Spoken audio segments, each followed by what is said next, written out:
Okay, thank you, Sean, and thank you everybody for coming along. I'm not sure how many of you have been throughout the whole day, or whether you've been dipping in and out, but I'm sure you'll agree it's been a fantastic event so far. So my name's Andy Johnson, and today's panel is all about moving online. Oh, good, some of you have been here all day. I'm very, very impressed looking at the chat. What we'll do is we'll do a very quick introduction. We'll start with Heike now that she's been embarrassed. So Heike, would you like to introduce yourself? And then we'll move to Sandy and then Josh. My name is Heike Philp, and I am the CEO of Let's Talk Online, a company founded in 2003. And I've been in web conferencing since 2003 and have also been in virtual worlds extensive amount of times, and so been able to initiate a couple of EU-funded projects. Thank you. Thanks, Sandy.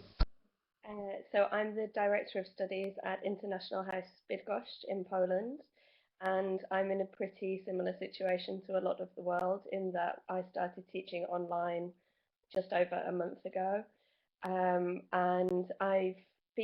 I'm quite active in online professional development, but I haven't done online teaching before. Okay, thank you. And Josh?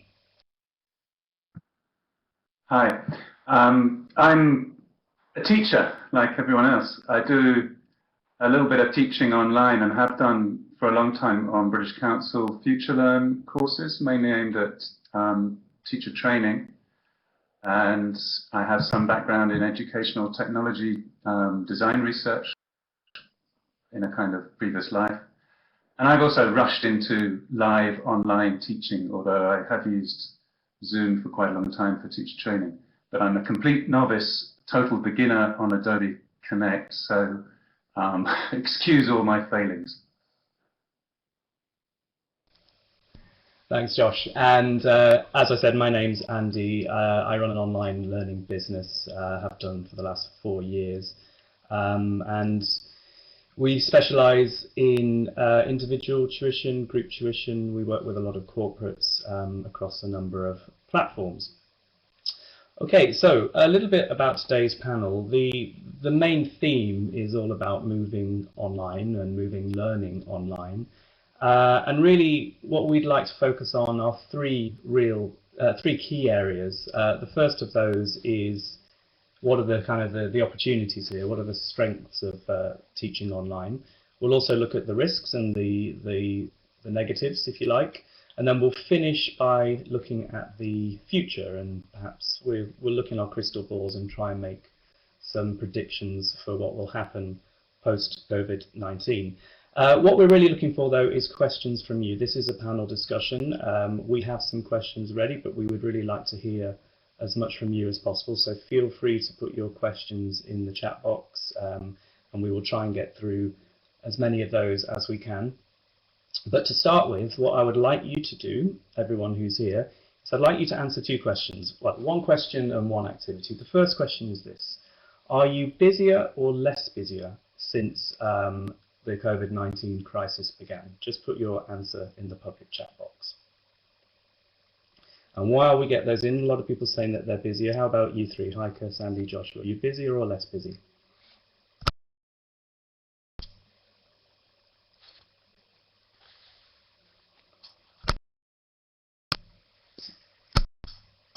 It seems like most people are much busier than before, which is good. A couple of people who are less busy, okay. Less busy teaching, but busier learning. That's definitely a good response. Okay, and the second activity, or the second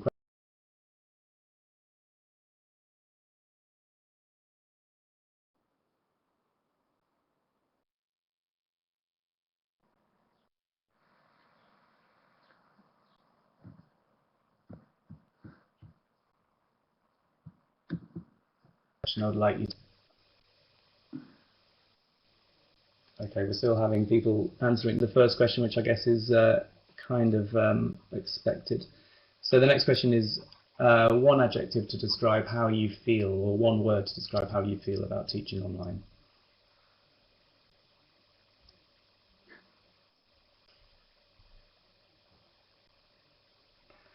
How many people do we have on this? I didn't realise we're still going through the first question, so maybe we'll come back to that one a little bit later. All right, so first question then for the panel, and Heike, I am going to pick on you again, so I'd like to start with you, but the first question is this: what opportunities would you say online environments and online teaching?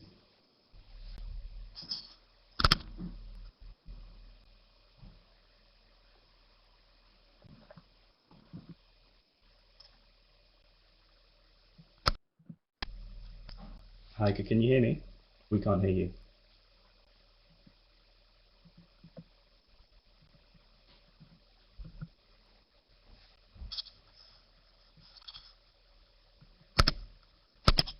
Am I the only person who can't hear people? I can't hear either. Sandy, can you hear? Okay, Josh, well, seeing that we can hear you, would you like to answer the question?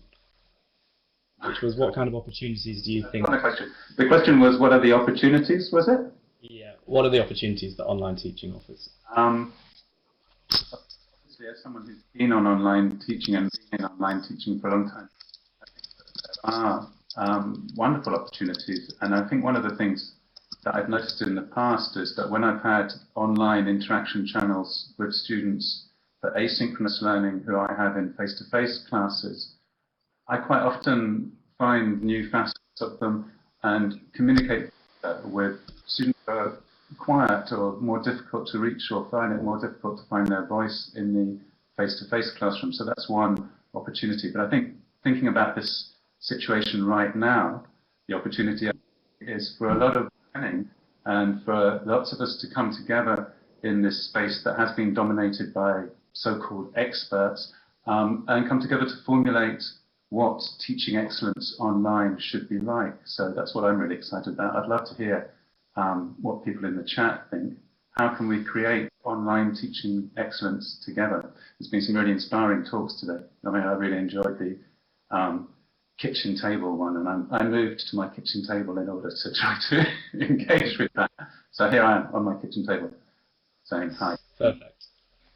Great, thank you. Yeah, I mean, they say you should never waste a crisis, and I think that it does present a great opportunity for us to refine what we do and to look at new ways of trying things. Sandy, can you hear us? Yes. Can you hear Perfect. Me? Yes, we can hear you. So Sandy, same question to you. What kind of opportunities do you think there are out there? I think the biggest opportunity is that so many teachers and learners are trying online, having the online experience for the first time. Like, it's something that's been talked about for years and years and years, and now suddenly so many of us have to do it. We don't have any choice. And so people are realizing that actually it's not as scary as they thought it was originally, that online teaching synchronously is fairly similar to face-to-face classroom teaching, that you still require good teaching. And yeah, so I think the biggest opportunity is the fact that people will now be more open to online teaching and online learning. Absolutely. Thank you. And Heike, can you hear us now? I've been hearing all along, but you don't seem to be hearing me. We can hear you now. So we'll give you one more go at that question. What do you think are the main opportunities that we have for learning online? Well, I'm personally very, very excited about this opportunity. I've been waiting for it basically for 15 years. And so I think it's wonderful. But also I find it's an amazing learning opportunity. And I just look at myself and thinking, okay, I know so much, but in the last couple of weeks, I've been able to learn so much more about so many things about online teaching, I've attended the most amazing webinars, and my learning has accelerated in the last couple of weeks, and I've found that quite surprising. Thinking I'm an old timer, you know, I know it all, but now this is exciting for me. Great, good. I'm just pleased that the technology is finally working again. These are always the challenges when you do this kind of thing. We'll take a couple of questions now for the panel. Sorry, Josh. No, can I just pick up something I noticed in the questions for the panel down there about where can we find communities to learn together? I mean, I'm not trying to do an advertisement for FutureLearn or for the British Council, but I learned so much from moderating on the FutureLearn courses with so many teachers from all over the world sharing really diverse experiences. So I can highly recommend that as an asynchronous environment to meet each other, support each other, share our concerns. And I think it relates to something else that's come up in the chat, which I also noticed about biases. We have to understand what our own biases are and learn other people's viewpoints, and platforms like that give us a global community of practice to work with. So I just wanted to pick that one up, and I noticed it in the corner of my, down there in the chat. So Perfect. Keep on. Sorry, I shall butt out now. No worries. I'm going to move straight to, there's a lot of questions asking about particular activities. So Katie asks, could each of the panel members suggest a quick tip or activity to promote writing skills online? So could each of the panel members suggest a quick tip or activity to promote writing skills online? Who would like to take that one? Sandy? Yeah.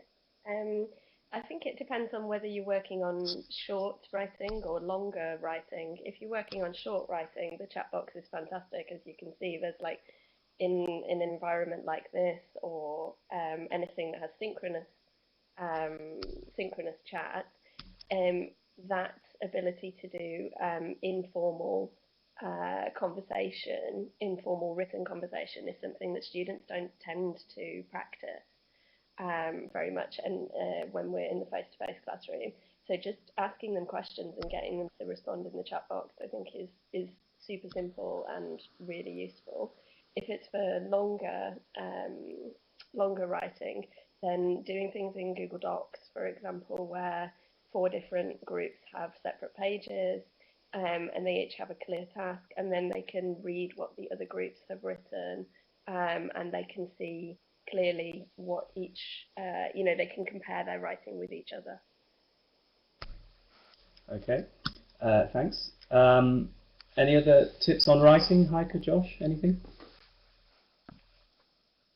I'm still working out writing in online live classes. I think asynchronously there's all kinds of wonderful stuff you can do with collaborative writing, with shared docs, Google Docs, etc., giving feedback, embedding questions.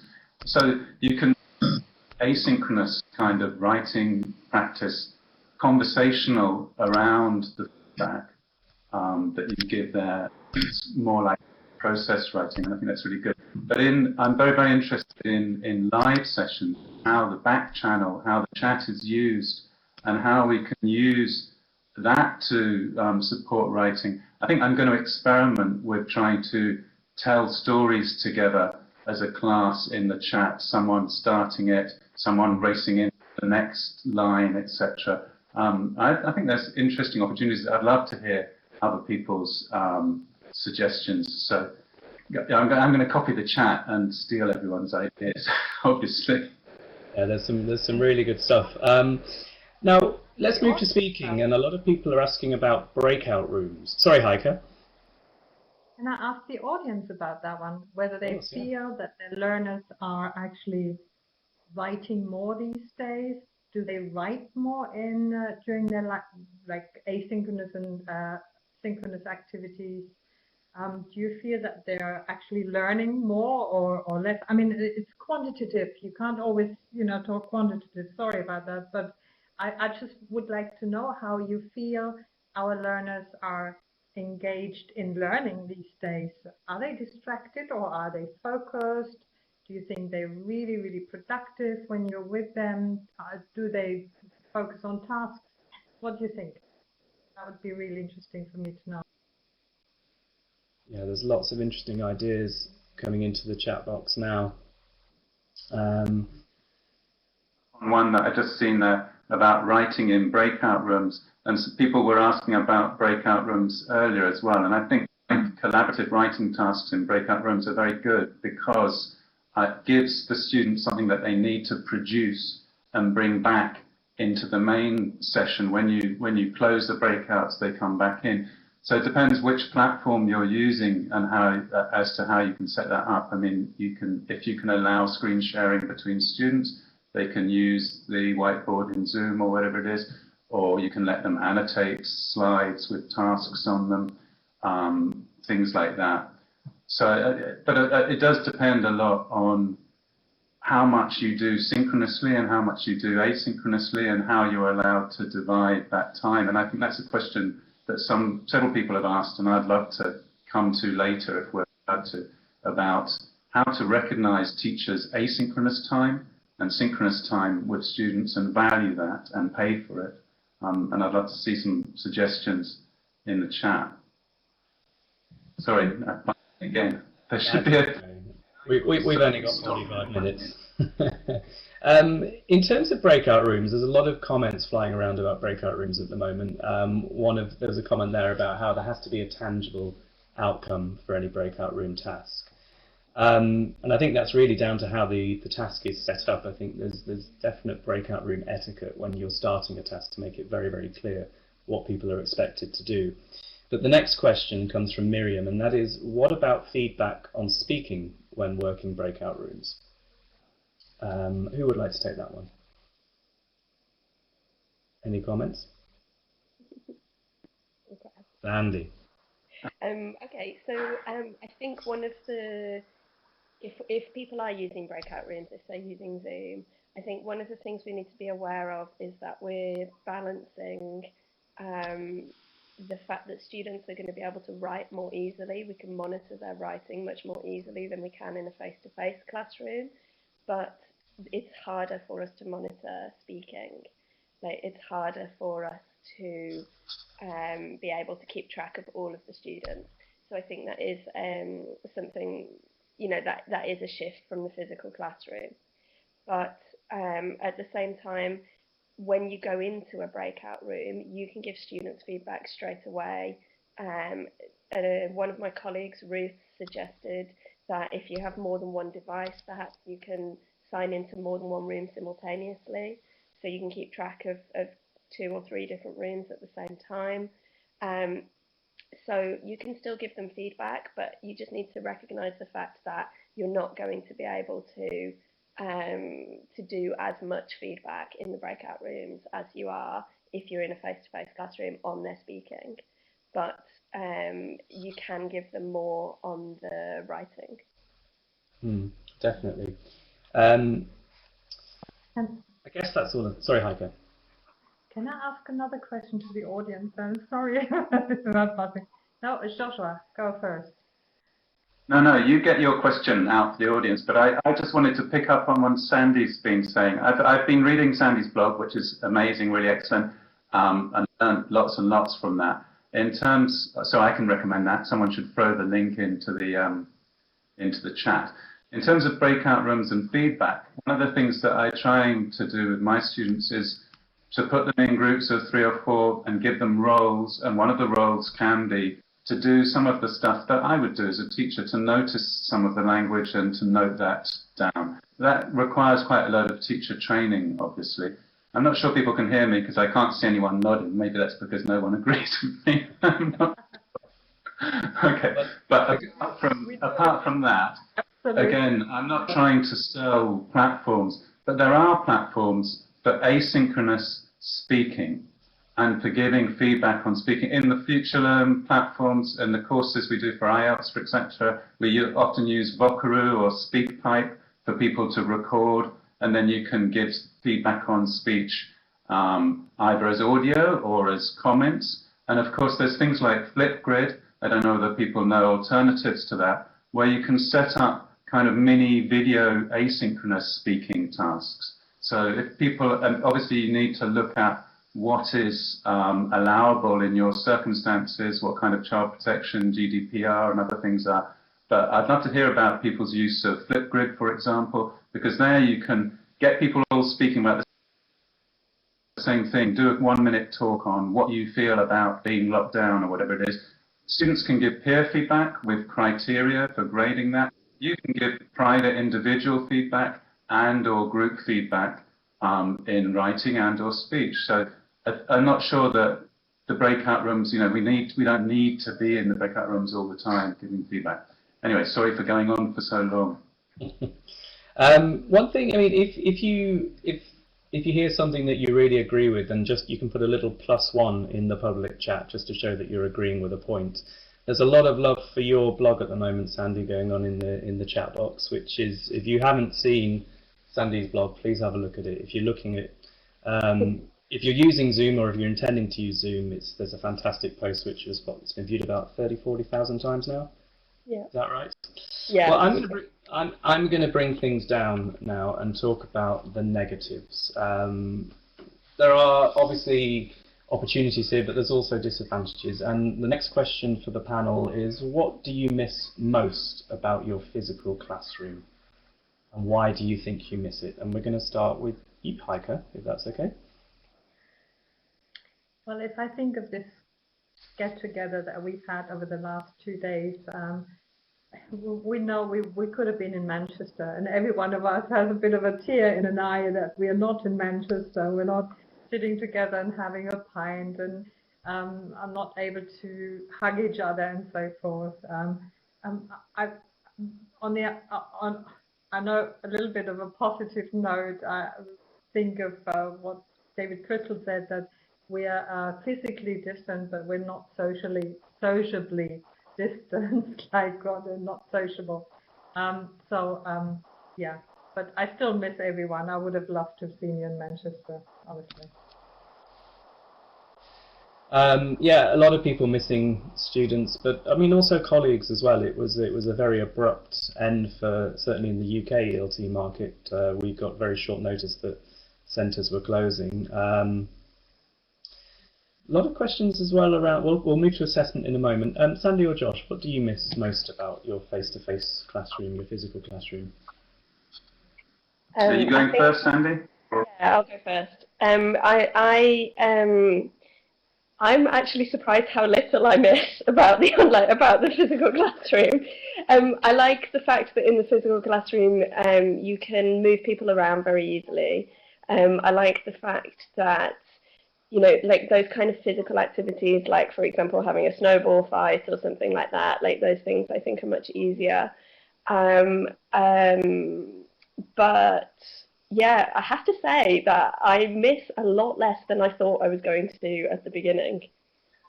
Generally, I'm finding it surprisingly similar. Well, I think Phil's just put a question in the panel which says, could I ask Sandy how she feels about this sudden transition to online, and do you miss the face-to-face classroom interaction? I think the answer there is no. I still get the classroom interaction. Like, I'm still teaching synchronously. I still get the classroom interaction. Like, for me as a manager, the thing that I miss is the staff room interaction. Like, that's what I'm missing. Absolutely. Josh? Can I have a go? Yeah. So I noticed people saying they missed the staff room interaction, bumping into people in the corridor, having a coffee together. I kind of do, but actually the staff room interaction, the interaction between staff where I work has maxed out. The WhatsApp groups, the quizzes, the sharing of puzzles, the sharing of problems, the sharing of solutions. So I can't really say that I'm missing my colleagues from work or even the staff room like atmosphere. In fact, I'm advertising Future Learn again, but we often get that comment in the Teaching a Great Lesson Plan with Suzanne, Mordo and Claire. This feels like a staff room, so we can create that kind of atmosphere online, I think. What I really miss about the physical classroom, apart from my students, but that's been amazing because them coming together in confinement on live classes has been really good, and I feel like, you know, we have got that contact. What I miss is movement, moving around, being able to get behind the students, to signify by my position how I'm trying to interact with them, whether I'm listening to them, whether I'm letting them, to move them around. I always spend time before every class moving the seats around. I do kind of concentric circle activities a lot, etc. So I'm really trying to think now on online environments, how can I do that? And one of the great things of having moved into the kitchen, apart from hopefully my kids and wife and family not going to burst in here, is that I've got space to kind of move around, and we can do like, you know, we can together and things. So I think it's basically my incompetence in the online world that's made me limited to not being able to move around. And I went to a really good Zoom training session, which was a lot about movement and getting the students to make use of space and camera angle and kind of emotional expression. I think it connects really well with Adrian Underhill's talk today. I think that's stuff that maybe we can learn how to do online too. So Josh, can you say what that session was?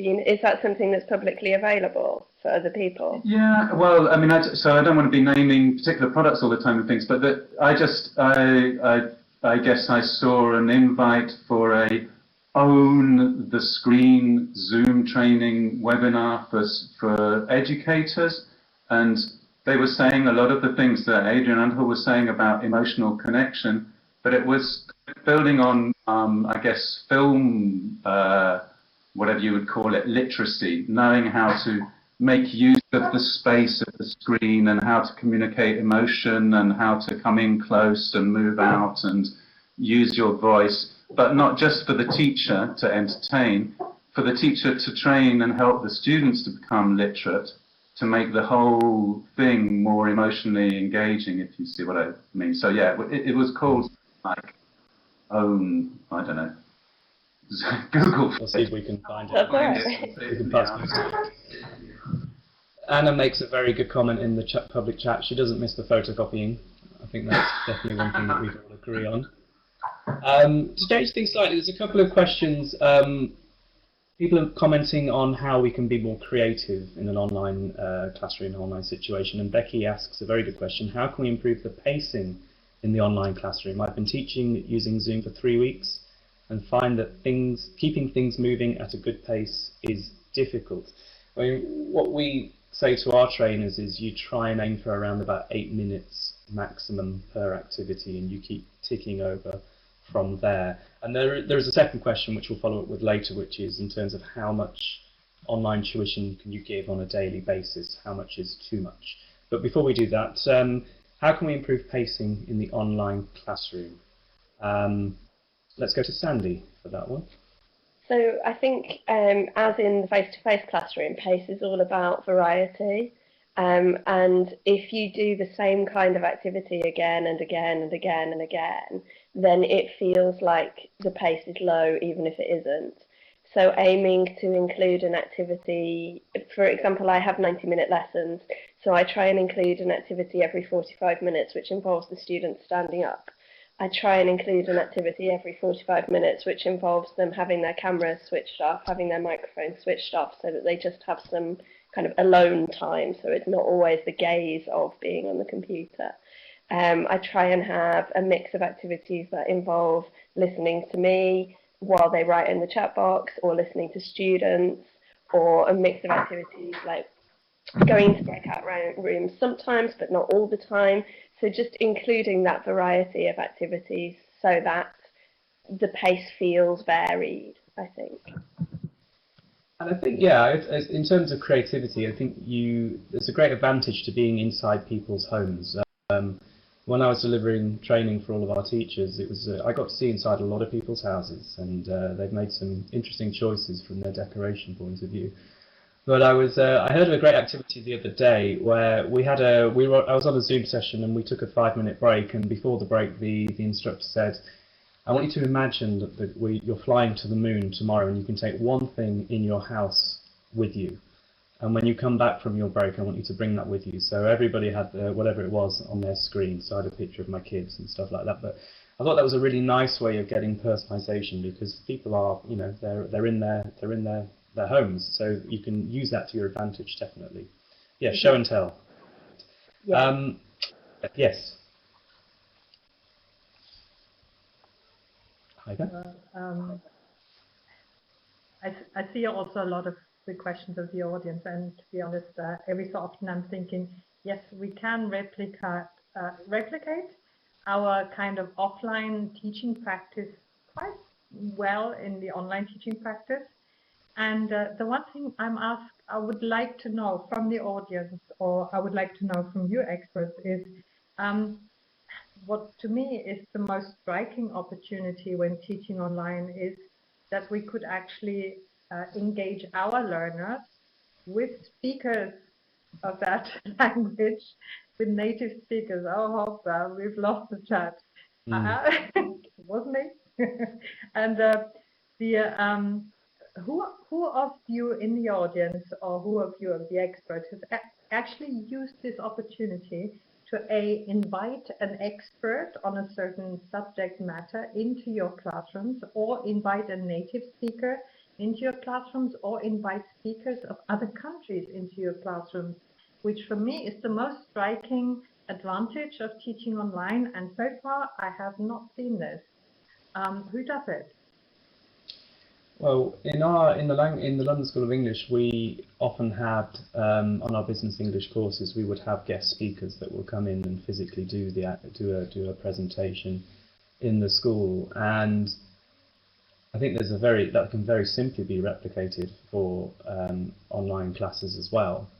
And when we were talking about this the other day, Heike, I mentioned to you I went to a talk at IATEFL a couple of years ago, and I forget the chap's name, but his job was to help students design their perfect classrooms, and he did work with a lot of students all over the world, and they would find that the classrooms would all feature very similar features, such as ergonomically designed tables, so you could have individual time as well as group work. There was a story about a particular class where the one thing that the students always got into trouble for was running in the classroom. So they put a running track in the middle of the classroom, and if you were in that running track, you had to keep running, even if you were the teacher. But when it came to languages, the one thing that all of these students did is they all had Skype bars. They all had, if they want to learn French, then I'm going to Skype a student in France. If I want to learn Spanish, I'm going to Skype someone in Spain. So it does facilitate that ability to bring a language expert or a subject matter expert directly into your room, whereas in a bricks and mortar school, perhaps that's not so easy. Josh? Yeah, I totally agree with Heike, and I think that's one of the exciting things here now that so many of us are online. The opportunities to connect classrooms and to bring in other speakers, etc. People are bound to take advantage of that. I mean, there are lots of programs anyway to help do that, like Mystery Skype. I guess that will have to wait until classrooms are opened. And there are kind of Microsoft Educator resources, getting in touch with experts for going on virtual field trips. Now is the time to go on virtual field trips, I think. Get students to say 3 places they'd love to visit in the world, and change the background so that they've got those in the background and talk about why they chose those places, and then hook up some classes from those different places. So I'm really excited about it too. I think it does depend on child protection policies and on the agility of your organisation, and how you kind of set up who you bring into your class, etc. But yeah, really exciting. Okay, thanks, Josh. And then the follow-up question, my second part of the question, is what's an appropriate number of hours for delivering online tuition in a day, or how long should the sessions be? Sandy, how have you approached it? How long is a piece of string? I mean, it depends on the context, it depends on the availability, it depends on everybody's sanity. I think the really important thing is we need to have regular breaks. So our school is continuing with our 90-minute lessons. We have 100 minutes with a 10-minute break in the middle, so 90 minutes of teaching, and then 15 minutes in between the lessons so that the teachers have time. But that's our normal program. Like, we haven't changed our timetable online at all. With young learners, we started off gradually. We started with 45 minutes, then upped it to 60, so that they and the teachers could get used to the classroom management and the platform. And now we're going to be going up to 90 minutes in the next week, which is our full time. But the really important thing we've been emphasising to the teachers is they must take screen breaks. They must be careful with their eyes. They must stretch. You know, so we're trying to emphasise the physical, you know, the physical health as well. But in terms of how long should people be online, I don't know. Like that's always going to be a question for each individual, because some people, you know, sometimes when I'm playing a computer game, I will play for 12 hours straight and I won't think about it. I've been online all day today and I'm getting a headache, but it's a different kind of concentration, it's a different kind of involvement, and it's my 5th consecutive day of being online all day. So, you know, there is no correct answer to that question. Yeah, I mean, it is how long is a piece of string. I mean, what we've done, we've taken 30-hour intensive face-to-face courses and we've trimmed those down to 15 hours of online instruction, so 3 hours a day, and then we've built in self-study learning using our online learning platform as well. Heike, any thoughts on how long is too long? Or Josh, you've got your hand up again? No, Heike can try. Well, how long is too long? I didn't want to address that really. What I wanted to address is recognizing asynchronous and synchronous time. I think that we're missing a trick if we go straight from teaching 3 hours in classroom face-to-face to 3 hours live online. We need to take advantage of the opportunity for the slow conversations that are really rich and valuable for learning in asynchronous environments. Recognize that as learners, as customers, as managers, as teachers, and pay for those hours from either end, as a customer or the provider of the service, and value them and that will give us lots of different opportunities. You know, some teachers will be much better at delivering and performing face-to-face online. Others will work much better in asynchronous written environments. We can diversify and specialize and do things in a much better way.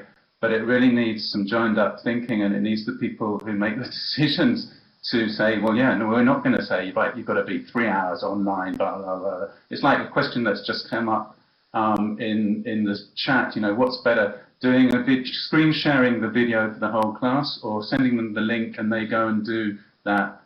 As long as they go and do it on their own and then they have their own control, etc., it seems to me obvious what's better. But we'll end up doing things in live classes just because we've got to fill in our 3 hours of contact time or whatever it is, instead of thinking about what's more valuable in terms of actual learning. So I think there's some serious rethink required, and you know, the people who are in the positions to make those decisions should be taking the opportunity to make things better for all of us.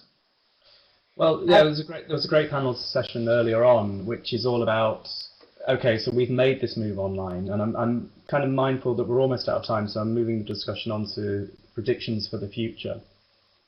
But in that discussion, they were talking about, I guess the main point was anybody can kind of get something up and running online, but then how do you ensure the longevity of it? And that's where learning design really comes in. So to finish then, let's have a look then at the future. Let's go 3 to 4 months into the future, or 6 months into the future, when all of this is over. How do you think the world is going to look from a learning point of view in the future? And that's a question for everybody, really. What do you think is going to change? What will stay the same? How will things be different? Big questions to finish off a big day. Who would like to go first? Heike, yeah. We can't hear you again, Heike. Yeah, sorry. As many of you know, I'm very much into virtual worlds, and I've been watching how Facebook is now responding. They've been saying that they come out with Facebook Horizon. They've been promising a VR solution on Oculus Quest, and I'm surprised that now that everybody's at home and bored, and really, I mean, that horizon is still not on the horizon. It's still in beta version. But I keep saying that I really wait for Google to come up with a Google avatar so that we can finally walk this earth virtually in Google Street View and in Google Maps and in Google Earth and experience them some 3D environments. And personally, I think, well, I'm no prediction on how long this Corona crisis will last. And I've heard many universities are saying that as soon as it's over, we'll go back to our normal physical teaching. But the one thing I'm really looking forward to is that we could, which I think will, sorry, I'm hearing some feedback, that I think will follow this Zoom phase. Soon we will experience some Zoom burnout, every one of us. And so I hope that we're looking forward to some richer, immersive learning environment in 3D, perhaps where students get together to start building something, doing projects together, a little bit a replica of the 3D world as well. So, but that might be future. Thank you. I'm being told to smile in the chat box. I didn't realise I was looking so serious. This is my serious face. I'm reading. I've got a lot to do at the moment. Who thought it was so difficult? Sandy, a quick prediction from you. Okay, so our classes will finish in June for this academic year. The reason we've gone fully synchronous is because we had 2 days to switch from doing a full face-to-face timetable to providing as much as possible to our online students. We then have the luxury of about 6 weeks in the summer when I don't know whether we're going to still have to do something with our teachers who would normally go back to the UK for summer school, but that may or may not be happening this year. So we may have to come up with new ideas for summer school so that our teachers have work. And then in September, I imagine that we will have some kind of mix of online and face-to-face classes. We were a fully face-to-face school before. If we are doing online classes, I would imagine that we would be involving more asynchronous elements. At the moment, we don't have any, but those are all things that we would have to figure out as we go along, because we just, there's a limit to how much time I have as the DOS and a teacher and a trainer and trying to maintain my own mental health and well-being to learn all of that. And I feel like I started in quite a good place. Like I already had a pretty good technical knowledge. And even then I'm struggling to keep track of all of this. So it's like, it's hugely exciting. There are so many opportunities, but at the same time, it's really important not to get overwhelmed by it all.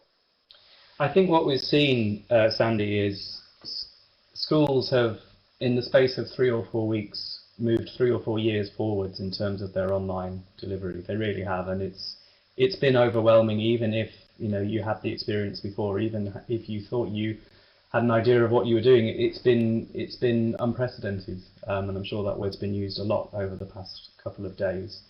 I think what we're likely to see as a result of this is, I think there's going to be a backlash against online at some point. And I think that's going to come from the fact that people are going to be very keen to have a face-to-face experience again. But I think once we get over that backlash, I think that we're going to see it's here to stay. I think if you couple that with perhaps people's reluctance to travel for environmental reasons as well, I think what this has allowed people to see, learners to see, is that an online solution works pretty well. Bricks and mortar no longer hold the key to online to English language training. Josh, a quick one from you. It has to be a quick one because we've just run over. It's got to be quick. Oh, no, that's not fair. But I'm an optimist, and I think that things will get better. I think that we have got a terrible problem that's come to light with lack of accessibility, lack of connectivity, lack of inclusion for a lot of people. And I think that people, us, will complain and force governments to do, I hope, something about that. I think that coming out of our physical classrooms will help us recognize what is valuable about those physical classrooms, and we'll go back to the physical classrooms and improve them, make them better spaces to be in, because we'll compare them to what we've had online. And I think in online, we'll see what has been valuable there and what that can do for us. And I think it's the same as a question that did come up in the chat, so I'm not going off topic. Will robots replace teachers? I think AI helps us to inspect what we are as humans. And as humans and teachers, what is valuable about us is actually our ability to be empathetic. It's emotion. Machines are very good at manipulating emotions. Persuasive technology, online learning is very emotional. When you see the spinning weight wheel and it crashes, that's like super inducing of frustration. But they're not very good at understanding our emotions. We as teachers are good. That's one of the most important things we do. And I think we'll realize that even more as technology helps us teach and learn better. And that's where we'll be able to spend more of our time being empathetic and helping our students to be empathetic. So I'm an optimist. I'm for a bright future. Well, I think I share most of what you said. Definitely, I agree with you. Definitely. Okay, well, that's it. We've run over time, so I just want to thank everybody on the panel for your time. Thank you very much for your very well considered and hopefully useful answers. And thank you very much for the chat and everybody who's contributed there. It's been very, very interesting and taxing trying to keep up with everything that's gone on. And I'll look forward to going back later and reading all of this. But to finish, thank you again for your time. Enjoy the final session. And to quote Jerry Springer, take care of yourself and each other.